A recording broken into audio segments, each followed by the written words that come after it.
Okay, hi everybody, welcome back to First Gen Mini Rescue. I'm Jimmy, rescuing a Mini finally. This is like a last minute quick, hopefully a quick repair video to this 2003 R53 supercharged Mini. I got 115,523 miles or 235 miles. Yeah, that's the second one, 235 miles on this car. Let me read the fortune and tell you what happened and what I'm gonna do real quick, because it shouldn't take but maybe in less than an hour.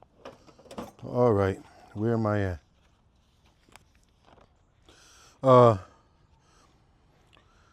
It says, learning is a treasure which accompanies us everywhere. So learning is a treasure which accompanies us everywhere. So in other words, you learn more and you take that with you wherever you go. And sometimes it's great to share whatever you learn. This is a case in point here. Someone shared something that they learned, and now I know it, and I'm sharing it with you guys. So I hope you, take your knowledge and share it, because it's with you wherever you go. Anyway, that's what I get. I'd like to hear what you get from the fortune. Anyway, what I have here is a Misfire on cylinder 1.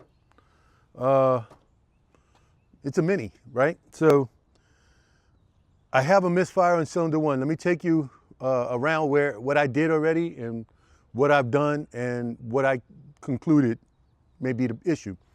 First thing I did was the easy thing. I changed the spark plug wire. I have extras, plenty of them, because again, I got plenty of Minis, so keep them brand new. So I put all 4 spark plug wires. Started the car, still got a Misfire on cylinder 1. Okay, let's change spark plugs. I could have swapped out spark plugs, but let's just change all 4. It's been a while since I changed them. So I changed all 4 spark plug wires, started the car, or spark plugs, I'm sorry. Started the car, still got a Misfire cylinder 1. Okay, just for giggles, let's swap out spark plug number 1 with spark plug number 3. So I swapped them out, started the car, still got a Misfire cylinder 1. Okay, so whatever I got, right now it's cylinder 1. So go ahead and put another coil on. We don't have individual coil packs. So if we did, I would have swapped out coil packs, number 1 for number 3 or 2 for whatever. But we don't. We have a coil like that, So what do? I got plenty of these, both new and used. I put a good used one on, a known good used one. Still had Misfire cylinder 1. I put a new one on, still had Misfire cylinder 1. Now I'm checking Misfires with my my diagnostic tool, and I just look at data stream, and it tells me how many Misfires it has, and it's always cylinder 1. So now I'm stumped, right? Now I'm stumped. So let me tell you what I did then. So then I go online and I say, okay, what would cause a Misfire on cylinder 1? Well, everybody, or not everybody, but a lot of people suggested that it was the camshaft position sensor, the one that's on the top of the engine by the passenger's or right-hand side motor mount. I'm not going to say passenger, because if you're watching this in Europe, in England, it's the opposite. Anyway, so it's the one up front, not the one in the front of the engine, by where the dipstick tube goes in, and that one always leaks oil. But anyway, so they said the way to test that theory is just reach in there and unplug it and then start the car, which I did. It started rough, but as soon as it was running, data stream says no Misfires on cylinder 1 at all. I drove it 7, 8, 10 miles, no Misfires on cylinder 1. Then the only code I had was a communications code with my cam sensor. So, because I knew I unplugged it. So what I'm gonna do is replace the cam sensor. Now, do I have one? Yeah, I do. The car that I bought as a parts car, it was a 2005 R52 supercharged, which is where I got the transmission that's going in the orange car whenever I get to it. But every other problem pops up first. But anyway, I had took the motor and transmission out, and I have the motor on the side over here, not knowing what I'm gonna do with it. But the cam sensor is there. So I'm going, and that was good because there was no lights on the parts car. I drove the car, it was crashed in the rear, but I drove the car for probably, I don't know, around the block like twice, which in my case, that's about 1.5 miles, 2 miles. The car had no service lights, no engine lights, anything like that, no misfire. Car was running great. So yeah, so I'm gonna use that cam sensor, put it on this car, and the 2003 have a different engine mount system than the 04s and 05s. So I'm gonna show you this one, and then I'll show you an 04. Okay. 2003 has a solid rubber down here. Let's move this. So it's a solid rubber. It's got this bracket here, and it's got this cross brace bracket here. That's 2003. And of course, this is a grounding strap here, and you know, you have your gas canister thing there, no problem. You just pop this out like here. You'll pop that out, and then this one you'll just pop up to remove it from this bracket. But let me show you what the 2004 looks like. We'll go over here. There's no bracketry that goes here anymore. The cable, the hoses are here and here. And that back there is your cam sensor. However, you have to remove the engine mount because, and see, it has a different style. This one is liquid filled. It's not as low as it looks, but I might replace that later. But it braces against here, where the other one braced against these two existing holes that are here. But they're not used in this one. Anyway, so that on the other car, that mount has to come off. So you have to support the engine from below. That's why I have my jack here. So that when you take all the bolts out, these are 16 millimeter here, 16 millimeter here. Then you have two 16 millimeters, one down there, it's a little rusty, you can see it, and right next to it. And then two on the back end. That one, oops, my finger's making it, that one and that one. So you loosen those up, and you can also, sometimes you can wiggle it out without taking off your grounding strap, but I'm gonna just remove it. Then you take this one off, this is an 18 millimeter, and you'll be able to wiggle it out of there. But you gotta support the engine with that. And I got a block of wood under there, so. And I drove on some 2x4 or 2x8 material just to raise the car up a little bit so the jack would fit easily without being on a ramp, being too tall. All right, let me get to work.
Okay. With all the bolts removed, I had to pull the engine back manually just to wiggle the bracket out. I unplugged it here. This is a plug. And there is a 10 millimeter right there, and that's what holds this sensor in place. So I am going to remove that. It's just close quarters and I can't get you guys in to see, but I'm gonna wiggle that one out. And I got the replacement already somewhere. And I will put that one in if I find it. Oh, it's right here on my cart. So that's what it looks like. I'll put this one in, and when I get the old one out, I'm gonna cover up put it in the hole where I took this one from. So let me get that out. Okay, it wiggled out very easy. The only thing holds it in is this red O-ring here and that 10 millimeter, but look at that. That might be why it wasn't working right. All that gook in there.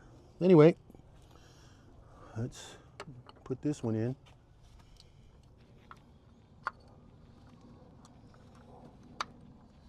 Slides right into place. I'm gonna go ahead on and, oh, I don't know if you saw that, but it just slid right into place here. Slid into place. Let's put the bolt.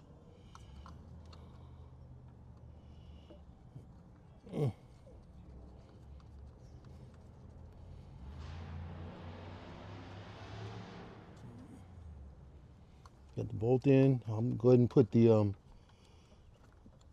it clicks and locks. There we go. And I'm going to tighten all of that up and then start reassembly. One day, I'm going to realize it's better in the afternoons to face the car in the other direction so that the sun doesn't bother you guys and gives you better light. But that's not today. So anyway, I used my little air compressor just to blow out a bunch of leaves, and there was actually some squirrel or whatever in there. So I use peppermint oil spray. So I use peppermint oil in a spray bottle, and but I haven't done this one in a while. So I'm gonna spray all of the cars before I leave them. And I just spray it around the engine compartment because rodents, critters, they don't like those. They don't like that smell. So, or I guess it's, you know, it can't hurt, right? Anyway, all right, so I'm gonna put this back together, and yeah. So it's bracket. Don't ever, if you took your grounding strap loose, make sure you put this back together or your car's not gonna run right. Okay, let's get it back together. You might have to pull the engine by hand a little bit just to lean it. Oh, look at that. Wonder where that came from. Up here? I'll keep it in the glove compartment. Okay, let's see here. Let's snake this back behind here.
Okay, I can't call that a success. It's still running rough. I'm still having misfires on the #1 cylinder. So I'm gonna have to keep digging, see what's going on. I do know I have an air leak somewhere in the supercharger. I think it's the green gasket. Let me shut this off.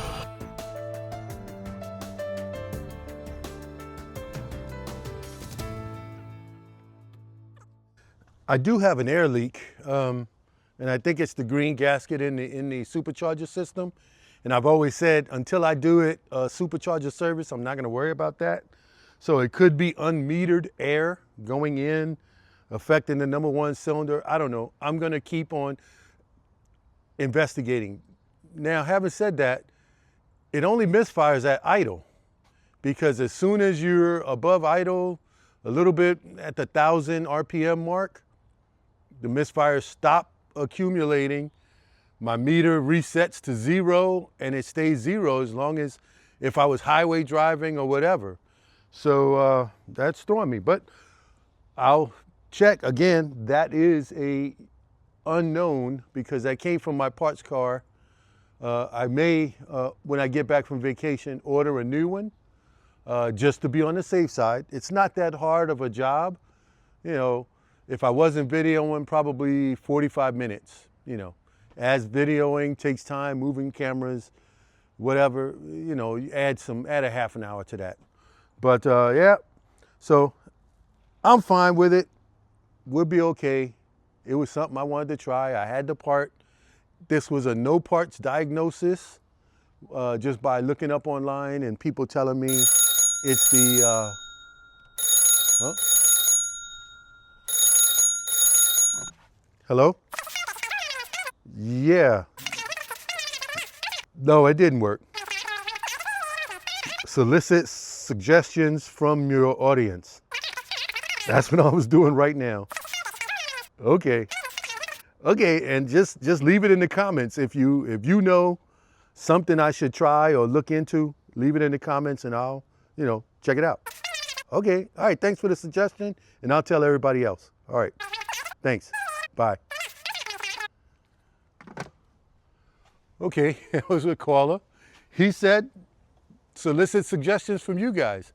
So if any of you mini enthusiasts out there know what would cause #1 cylinder misfire, or if you know what I should check next, I think, I'm not positive, but I think my next door neighbor that way has a compression tester.